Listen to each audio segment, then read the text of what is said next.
this question is coming from a web-based television show entitled The Harvest. And the question that they ask today is, the dry spell has had a drastic effect on our food plots. What do you do to ensure the food plot survival in such dry heat waves as we have had this year? Between the overbrowsed corn and beans and little rain, I'm going to have to replant before season's open. And if you were in this position, what would you prefer to plant this late? Well, we are in this position, sadly enough. We have the exact same problems that you guys have on the harvest. Our corn, typically you like to see it 11 foot tall, 12 foot tall with big old ears on it. Well, our stalks are this tall in areas because we were inundated with rain earlier in the season, and then it got so hot and dry that some of it is stunted, some of it isn't. A lot of times that rain that came in the spring washed away the fertilizers, and you're not left with the most productive of soils. So we had several issues ourselves.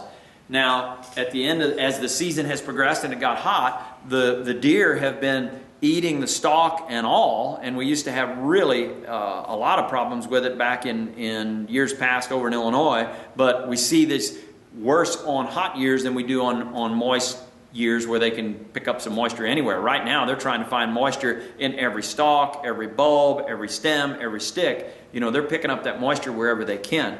And it's pretty crucial. A lot of times it will affect their rack development as well, because in a wet year, they don't have to get up and walk very far for water. On a dry year, they may have to get up and walk a pretty good ways to get to a water source, as well as there's not as much moisture in any of the underbrush, the scrub brush, and some of the browse that they may have. So I truly feel as though it affects their racks. And sometimes you see a little bit smaller racks in the drier years than you do in the wet years. Now, one of the things that we're going to be doing is we're going to be taking those food plots that are dry, I just talked to my farm manager this morning. We may broadcast some winter bulbs and sugar beets, because we went through and had to replant beans, not too indifferent from what some of you guys did. But where we did do the replanting, there's still a slight furrow in the ground. And we would go in there and start broadcasting our winter bulbs and sugar beets, which is a biologic product, and our Maximum. Maximum Biologic works just as well. And we would try and drop those seeds down into those furrows and let them lay there. They're not going to germinate because there's seed to soil contact, but there's no moisture for germination. So we let those seeds lay there, and as soon as that first rain comes along and starts that germination process, then you're faced with a double-edged sword. Is it going to continue to stay hot and dry where your plant may get up, say, that high, and then all of a sudden burn up?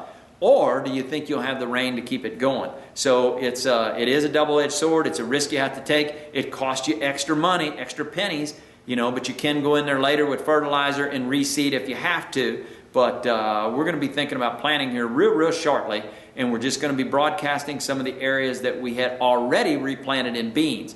Biologic Maximum, by all means, winter bulbs and sugar beets for that late destination food source. If your corn and beans are dried up, particularly the beans, a lot of guys planted them late, didn't get them in early enough, and the beans didn't produce. Some of them have got beautiful plots. Now, whether or not they produce a pod, that remains to be seen, because we still haven't had enough moisture to do that. But the corn is pretty well made. The ears are filling. We need moisture real bad throughout half of the United States. I know a lot of the farmers are praying for rain right now as well. But I hope that answered your question. I'd stick with the Biologic Maximum, winter bulb, and sugar beets for this fall. You're not too late for your fall plantings. It is too late for the summer plantings.